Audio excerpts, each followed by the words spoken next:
Magandang gabi sa ating lahat.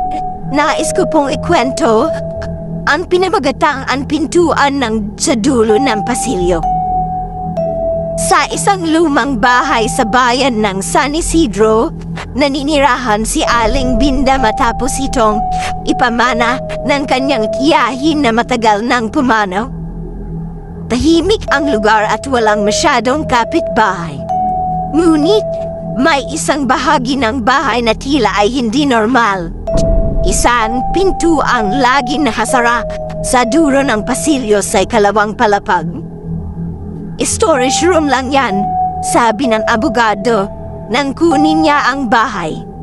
Pero, mas mabuting huwag mo na lang yang buksan. Hindi ito pinansin ni Aling Minder simula. Ngunit, gabi-gabi naririnig niya ang pagkakatok mula sa loob ng kwarto.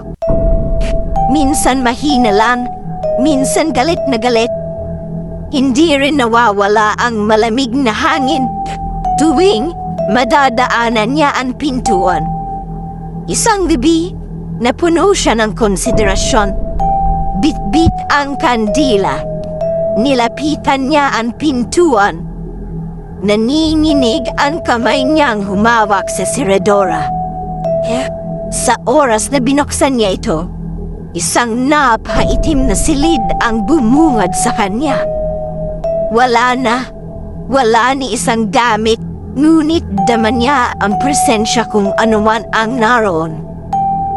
Nang pumasok siya ng ilang mahakbang, bigla itong sumara sa kanyang likuran. Nawalan ng ilaw ang kandila. Pagkatapos ay may bumulong sa kanyang tenga. Kinabukasan, hindi na nakita ni Aling Minda. Ngunit, gabi-gabi, naririnig na namang katok mula sa pintuang iyon. At kung sakaling mapunta ka sa bahay na iyon, huwag mo ring buksan ang pintuan sa dulo ng pasilyo.